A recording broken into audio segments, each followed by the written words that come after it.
Qu'est-ce que vous faites, mon ami? Qu'est-ce qu'il y a, Marivonne? J'aime pas trop quand vous fouillez des placards, voilà. Je cherche un livre, mais je savais où il était, j'ai trouvé, ça y est. Ah, parce que vous lisez Picsou maintenant, vous. C'est pour préparer mon allocution de cet après-midi. Dans ce style de journaux, là? Il faut pas voir ça comme un super Picsou géant. Ça n'a rien à voir, Marivonne. Vous savez bien que Bernard m'a téléphoné pendant la fête d'anniversaire d'Eglantine. Bon, vous connaissez pas la dernière? Oh, je sens que vous allez pas me faire rêver, mon ami. Je vous fais un résumé en quelques secondes, mais il y a le chef d'état-major qui est allé dire à la presse qu'il faut qu'on se prépare au sacrifice de nos enfants. Il faut qu'on se prépare à la guerre. Elles sont pas brillantes, vos nouvelles. C'est terrible, ça. Ah, mais pour être terrible, c'est terrible, d'autant plus que vous savez comment ça s'est passé les dernières fois. Vous vous souvenez quand on était en vacances dans le Massif central? Oui. Bon, on avait visité l'école 1900. Vers Rambert. Les enfants, ils faisaient de l'instruction militaire à l'époque. Parce que en 1870, ils avaient perdu l'Alsace et la Lorraine, et ils savaient déjà qu'ils allaient la récupérer tôt ou tard. C'est pas faux. Donc la guerre de 14, ça n'a pas été une surprise. Il y avait besoin que d'un prétexte pour la déclencher. Ils voulaient récupérer l'Alsace et la Lorraine. Bon, de 70 à 1914, ça faisait plus de 40 ans qu'ils se préparaient à la guerre. Bon, eh ben le conflit, ils sont pas revenus, ils sont partis la fleur au fusil, ils sont pas revenus à Noël chez eux. Il y a eu tous les noms qu'on voit sur les monuments aux morts. Bon, c'est le fruit de cette histoire. Bon, ensuite, la montée du nazisme et du fascisme. Bon, ils l'ont vu pendant combien de temps ça? Eh ben dès les années 30, voilà, ils ont vu la montée du nazisme. Et en 33, l'autre moustachu, là, il était au pouvoir et ils savaient très bien qu'ils allaient les mener à la guerre, tôt ou tard aussi. Donc ils se sont préparés à la guerre. Voilà, pendant plus de 10 ans. Qu'est-ce qui s'est passé? On a pris une branlée. Et qui c'est qui est venu nous sauver? Les Américains, les Canadiens, les Anglais, qui vous voulez. Et la résistance. Bon, oui, la résistance. Vous êtes peut-être pas bien placé pour parler de ça, mais... Et allez! Mais d'accord, la résistance aussi.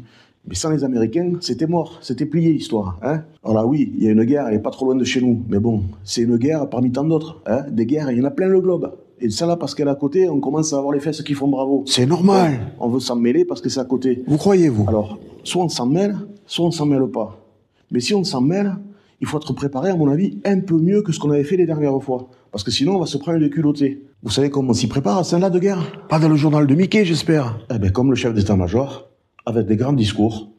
Non, Marivonne, la guerre, on sait ce que ça fait. Déjà, on sait pas la faire, on se prend que des pilés. Et même si on gagne, c'est du malheur dans les deux camps. Donc, moi, j'aime autant jouer au maximum la paix. Voilà. Donc, malgré tout, j'ai quand même une part de mon gouvernement qui un peu va en guerre. Donc, ce que je fais, je minimise d'un côté les propos du chef d'état-major, et de l'autre côté, je dis au peuple quand même qu'il faut se préparer à la survie, à l'éventualité de quelque chose de terrible, que l'heure est grave, tout le tenso habituel, vous savez. Donc là, il faut que je me plonge dans l'almanach des Castors Junior. Il y avait des guides de survie qui étaient formidables, je m'en souviens. Donc je vais piocher quelques bonnes idées là-dedans. Et ensuite, je vais faire un petit guide de survie à l'attention du peuple. Voilà. Et puis, on va parler de ça, comme d'habitude, une quinzaine de jours. Et puis, ça va s'oublier. Et puis, les sacrifices de nos enfants, on laissera ça au calendrier grec. Voilà. Allez, Marivonne, laissez-moi travailler. Le Castor Junior, c'est sérieux, vous savez, Marivonne.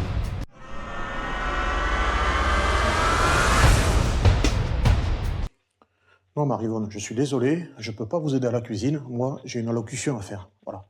Excusez-moi, Marivonne. J'ai du travail. Et les violences faites aux femmes, vous vous en occupez quand dans votre travail? Mes amis. C'est bien, c'est pour bientôt. Mes chers compas. Quoi encore, Marivonne?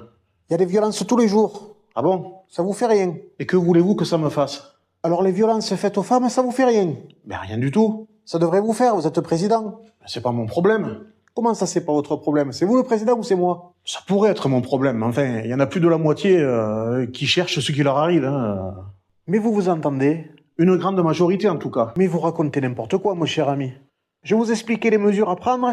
Il n'en est pas question, Marivonne. Si, il en est question. Il y a des femmes qui ont des attitudes provocantes et qui, de temps en temps, se font battre par leur mari. Ça leur fait pas de mal. Voilà. J'ai mes idées et vous me ferez pas changer d'avis. C'est tout.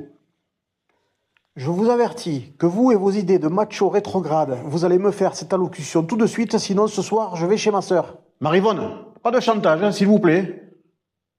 Vous restez à votre place, je reste à la mienne. Et c'est pour cela, mes amis, au regard des valeurs qui sont les miennes, de l'attachement aussi lointain que profond en faveur de la lutte contre les violences faites aux femmes, que j'ai décidé, j'en fais une priorité absolue.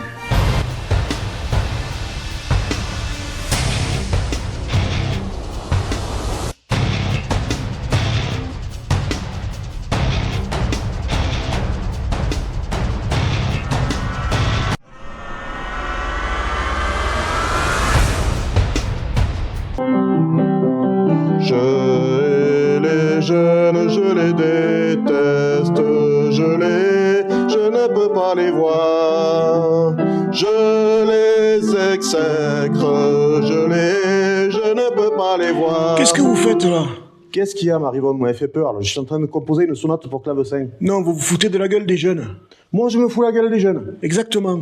Moi, je me fous de la gueule des jeunes. Parfaitement. Quand je vais faire une allocution, vous pourrez dire je me fous de la gueule des jeunes. J'espère bien que Et non. pour l'instant, je suis très réaliste, je me fous de la gueule de personne. J'espère bien que pendant l'allocution, vous allez pas avoir le même ton. Ouais, je vais faire ce que je peux, Marivonne. Mais c'est incroyable de détester les jeunes comme ça, là, quand même. C'est pas que je les déteste, mais je les aime pas trop non plus. Hein, voilà. Et ils vous ont fait quoi? Parce que moi, à cause d'eux, j'ai plus de cheveux, et à cause d'eux, vous voulez me faire porter une casquette. Voilà. Alors que moi, mes cheveux, ma barbe, elle m'allait très bien.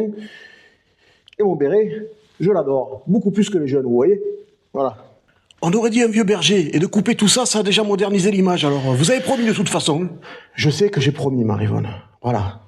Je sais ce que c'est une promesse, hein. C'est vrai que j'ai pas l'habitude de les tenir, mais j'ai promis qu'exceptionnellement pour vous, je la tiendrai.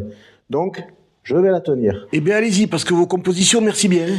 Allez, bah, on va y aller, ça sera fait, va. Exactement. Donc, elle est où votre casquette, là? Sur la table. C'est ça, une casquette? Vous savez quoi? Je rigole, Marivonne, je sais très bien ce que c'est une casquette. J'ai eu peur. Mais je trouve que c'est vraiment ridicule de me faire porter cet accoutrement, tout ça pour faire jeune. Alors qu'avec un béret, ça va très bien. Le béret, c'est pour les vieux, mon ami. Comment le béret, c'est pour les vieux? Exactement. Mais quand j'étais jeune, je portais un béret déjà. Et pourtant, j'étais jeune. Vous envoyez les jeunes avec le béret dans la rue? J'y vais jamais dans la rue, comment vous voulez que je sache? Ah ben vous devriez y aller, comme ça vous comprendriez pourquoi vous avez besoin qu'on modernise votre image. Parce que là, ça devient urgent. Marivonne, vous me pompez les reins, vous savez? Vous me fatiguez.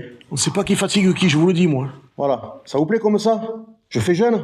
C'est un peu mieux, mais enlevez les lunettes pour voir. Ah, Marivonne, je n'enlève pas les lunettes. C'est hors de question. Vous voulez peut-être que j'ai l'air jeune, mais je suis un petit peu vieux. Et j'aimerais bien y voir, vous voyez? Ça me plaît bien dans la vie d'y voir. Arrêtez de rouméguer et allez-y, va. Oui, j'y vais. Il est où, Bernard? Parce que moi, il me faut le prompteur. Hein. Sinon, je les connais pas par cœur, les paroles pour les jeunes. Elles vont pas me sortir du cœur, je vous le dis.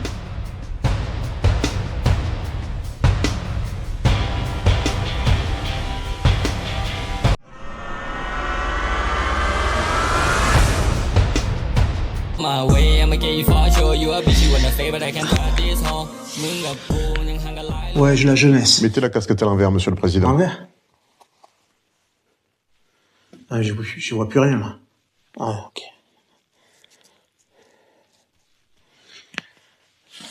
Wesh, la Il jeunesse. faudra enlever les lunettes également, monsieur le président. S'il vous plaît, pour la France. Parfait. Wesh, la jeunesse. C'est votre président qui vous parle. Qui vous le part. C'est votre président, c'est votre dent-prési qui vous repart. Ah non, je repars pas. Putain, ils vont mal comprendre. C'est votre dent-prési qui vous reparle. Parle. Votez pour moi et abonnez-vous parce que ici, on répare. Ah, mais ça marche pas, Verlan. Répare. Oui, mais c'est le Verlan, c'est comme ça. Ici, on répare, on casse rien. Yo. Avec des zik de yeuf. Non, putain, yeuf, ça veut dire vieux. Jeune, c'est deux jeux. Avec des musiques de neugeux. Vous allez vous régaler. Ouais, si tu kiffes mon boule, abonne-toi, gros. Ouais, frères et sœurs. Non, il n'y a pas de sœurs avec des frères, hein, c'est vrai. Eh, j'ai entendu. Même les filles, c'est des frères. Vous me l'apprenez. Ouais, les frères et les frères. Abonnez-vous, yo. Ouais. Régalez, représente. Représente Torto au Cray. Ouais, on répare tout, on casse rien, inversement.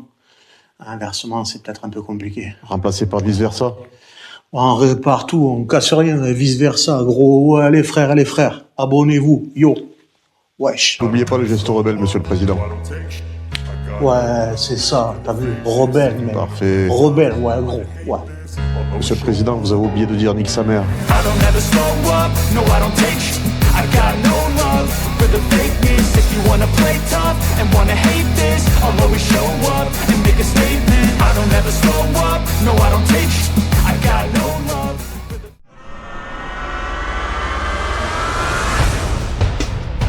Putain de journée internationale de merde, là. Je vais encore passer pour un con, là. Et allez, rouméguez encore. Je vous remègue pas, Marivonne, je m'exaspère. C'est pas pareil. Et pourquoi vous vous exaspérez alors? Je m'exaspère parce que je vais encore passer pour un clown, tout ça pour faire une allocution à laquelle je ne crois pas du tout. Et en quoi vous croyez pas? Aujourd'hui, c'est la journée internationale de solidarité avec le peuple palestinien. Eh ben c'est bien ça. Vous leur voulez du mal ou quoi? Pourquoi vous râlez? Mais moi, je leur veux que du bien au peuple palestinien. Eh ben, Mais c'est il y a 70 ans qu'il fallait y penser. Je vais vous faire un petit rappel, Marivonne.